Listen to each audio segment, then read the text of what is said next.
Hello everyone, and the 60th episode of Skibidi Toilet Zombie Universe is finally here. And well, Monster Up didn't lie at all when he had promised to us that this episode would be a step up in terms of his animation's quality.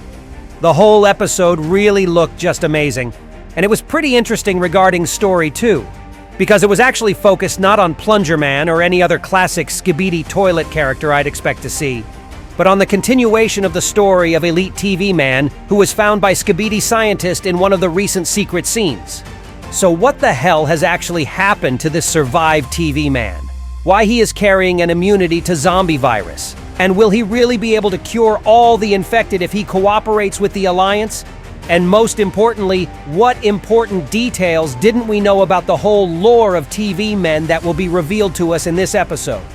So if you want to learn all the answers to these questions, then get your tea and snacks ready and prepare to watch this video to the end, because it's going to be really cool, and let's go!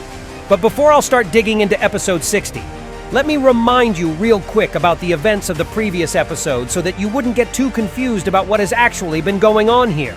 So in the third and final part of episode 59, we saw what happened after G-Man sacrificed himself in order to save his comrades with the help of Hephaestus' core that he wasn't allowed to use by night any longer.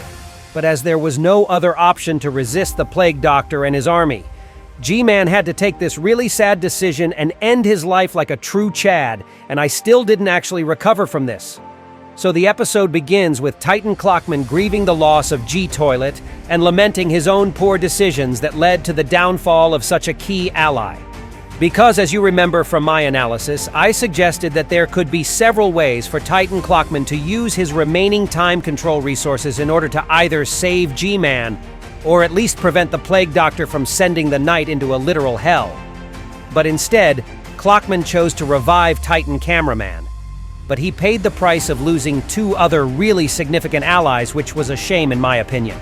Meanwhile, Jimmy's self-sacrifice causes a major collateral damage, taking out both enemies and some innocent agents too. But the Plague Doctor manages to escape somehow. Survivors honor G-Toilet in a deeply emotional ceremony scene, highlighting the cost of this war in general.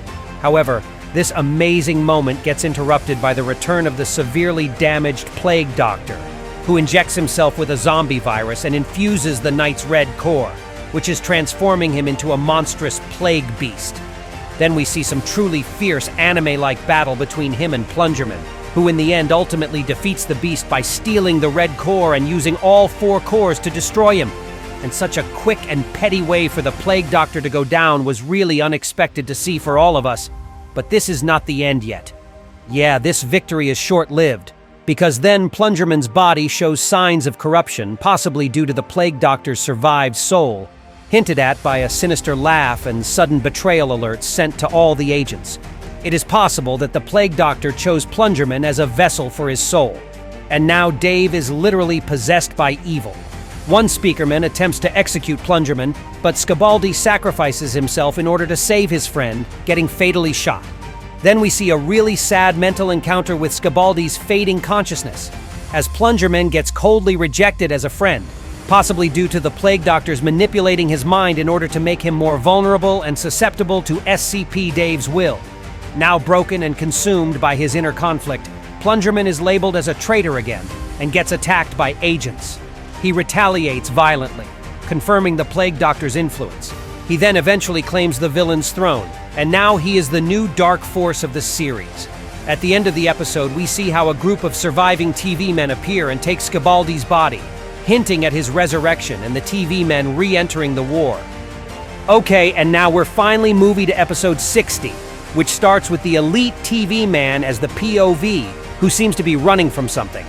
And yes, this is the exact same TV Man which was found in the frozen state by Skibidi Scientist back in the secret scene for season 15, when he entered the abandoned human laboratory. And in this laboratory, he also found the references to the very onset of war between humans and Skibidi Toilets, or the earliest episodes of the original Skibidi Toilet series by Boom. And the inhabitants of this laboratory seemingly decided not to wait until the time they'll get infected by Skibidi virus 2, and they just turned out to end their own lives in desperation. But one creature still seemed to remain alive, and it's the elite TV man found in this exact place. So what happened to him after being found by Skibidi Scientist? That's what episode 60 actually tries to tell us. And before this running sequence, we also see several short flashbacks of our new POV, where we see some experiments actually being initiated by the scientist himself, who sets several simulation attempts in order to make something work, while using the elite TV man's body as an experiment subject. But as it turns out, the place elite TV man is escaping from was in fact the Alliance's base, where he was also being tested apparently by the special liquid called Gene V stimulator. And in my analysis of Season 15 Secret Scene, I already explained to you all that Gene V is the direct way to cure the zombie virus in the intended way, so to speak, without the need to use the horrifying power of the Atlantis core, which requires the uninfected agent's sacrifices in order to cure just one infected. So yeah, possessing Gene V is one of the best ways to cure the whole zombie epidemic. And that's why Skibidi Scientist is so locked in on this exact TV man. The elite TV man somehow occurred to be the carrier of the gene which in theory can be used in making the medicine against the virus, just like Ellie from The Last of Us. So what does it mean? Well, just as Skibidi Scientist brought the elite TV man to his base, he immediately started testing on him in order to get the zombie virus cure as soon as possible. And it is also more than likely that he wasn't particularly kind to elite TV man. So in the end, he got conscious enough to plan his escape from the scientist's laboratory. Maybe he even realized that in order to get the vaccine based on the Gene V he carries, the scientist would have to basically teat his whole body apart in order to get it, which is once again could be the reference to the first The Last of Us game. So the only solution for elite TV man was to run for his life. Literary. On his way, our POV gets detected by several agents, and one of them looks like Dwayne Johnson, aka The Rock. And I have no idea why the heck would Monster Up try to reference this guy in his Skibidi multiverse, but whatever, I guess. The other agent gets surprised by seeing the elite TV man escape, so both lock in and get ready to capture the defector. The place gets crowdy real fast, and elite TV man realizes that the only way for his to escape is to teleport. But he cannot do that either due to the special cuffs on his arms, which apparently suppress his teleportation ability. So the only way for this poor guy is to keep running, so eventually he breaks into a large room where we can see our old fella Skibidi DJ and Astro Duchess herself. And we can see that she definitely got some more upgrades for herself, which made her look like a vampire, honestly. She tries to stop the TV man from getting to the exit from this room, but her attempt was unsuccessful. Meanwhile, we see some more flashbacks of elite TV man, or the scene where more Gene V stimulator liquid was inserted into his body. And during that process, we can notice a sad emoji on his TV screen, meaning that this whole testing process was probably really painful to him, but that didn't stop Skibidi Scientist. The experiments should have been prioritized and not the life of elite TV man, which is really sad to be honest. But it seems like not everyone in this building shared the same ruthless ideology, because guess what? At one moment, we can notice how no other than TV Woman opened the door for the running POV. And it seems like she really sympathized with him and wanted to help him escape. What a great person. Or maybe she also wanted to save another one of her own kind. Elite TV man then enters the docks where he grabs one of the submarines in a really funny shape and then gets the hell out of this base. And even though he's being chased by multiple agents, he still manages to get to the land, and he turned out to be on the territory occupied by TV men. And to be honest, this entire town looks like the fishing village from Bloodborne, which is not a good sign at all. And by the way, in this frame we can also see a reference to one of the Skibidi Toilet YouTubers. So Elite TV Man keeps moving further into this area, while the Special Alliances squad lands here too, and starts chasing the defector carrying the precious Gene V. And we can notice how all the members of this squad got their own upgrades too, just like Astro Duchess, which is really cool to see. As they go deeper into the area, we can notice the warning sign stating that this is the territory for TV men only to access. But why? Did TV men as a species decide to separate from the Alliance completely at one point? But then why would Titan TV Man and TV Woman be the exceptions? I'll talk about it a little bit later. But for now, let's get back to the Alliance's squad. And by the way, in the next frame we can also notice another reference to the Liggly Best channel, which is a Russian Skibidi Toilet YouTuber. In this moment, the alarm gets off, and all the TV men in this area gets notified that the intruders came to their land. So the TV men teleport there immediately and surround the Alliance's squad members. And we even see no other than Polycephaly TV Man, who coldly says to them, "You have entered our territory. You have 10 seconds to leave it. You should leave." And other TV men immediately set their countdown after those words. And by the way, we can also see that this is the third version of Polycephaly TV Man, as there is a sign on his shirt which says version 3. So apparently TV men can clone themselves or something like this, which is pretty interesting. Meanwhile, we are getting back to Elite TV Man, who finds himself in some abandoned building. And then he hears a distant roar of some zombie. He asks himself, "What was that?" And well, let me remind you once again that Elite TV Man literally have no idea what happened after the time he was frozen, so zombies concept is something entirely new to him. He walks deeper into the building and then sees a whole bunch of infected sleeping and jerking like rag dolls.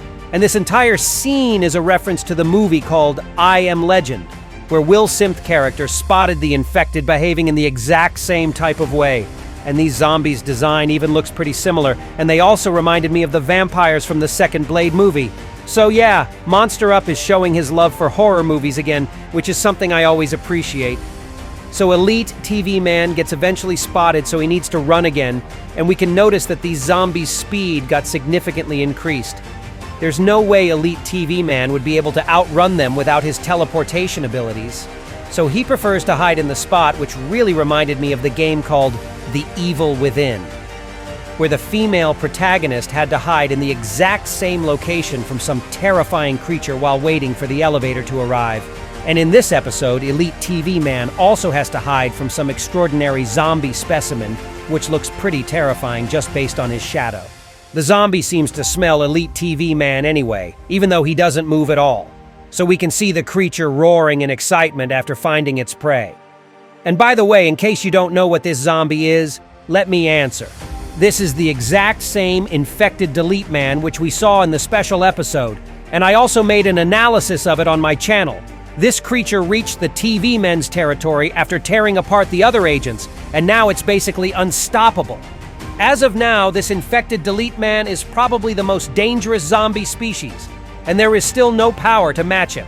And just a split second later, poor Elite TV Man gets dragged out of his hiding spot by the whole bunch of zombies that literally tear him apart. They start biting his body, but TV Man doesn't intend to give up that easily, so he pushes away one of the zombies and managed to stand on his feet. Thankfully, he wasn't damaged way too heavily, so he resumes his escape. And as there is Gene 5 flowing in his blood, he is totally immune to the virus, so he cannot be infected by their bites. But he can actually die, so he'd better run not to waste his immunity like that. He finally gets out of this cursed building with the horde of zombies chasing his tail. And by the way, in this moment we can hear a literal outlast chasing music playing in the background. Eventually he climbs up the building's roof, and in this moment we can see other references to such YouTubers as Autumn Reacts and Chasing Skylar. And then Elite TV Man gets attacked yet by another foe, which is long-awaited infected Astro Impactor, whose zombie design looks just insane. He looks to be incredibly dangerous, and even Elite TV Man himself seems to realize it. But something tells me that Elite TV Man won't be ended by this creature that easily, because Skibidi Scientist already ordered the upgraded Astro Duchess to bring him back alive. Apparently, the leader of the Alliance's squad already reported what happened on the TV men's territory to the Scientist, and now it's time for Plan B. And I hope that Astro Duchess will be able to help Elite TV Man right on time, which means that we're about to see an insanely epic battle between two huge Astro Toilets really soon. And that was all for today. Be sure to give this video a like and subscribe to my channel so you will not miss my new cool videos. And also don't forget to leave your comment about what you think will happen in the future episodes of Skibidi Zombie series, because I'm always interested in what you guys have to say. And that was me, ISO Toilet. See ya!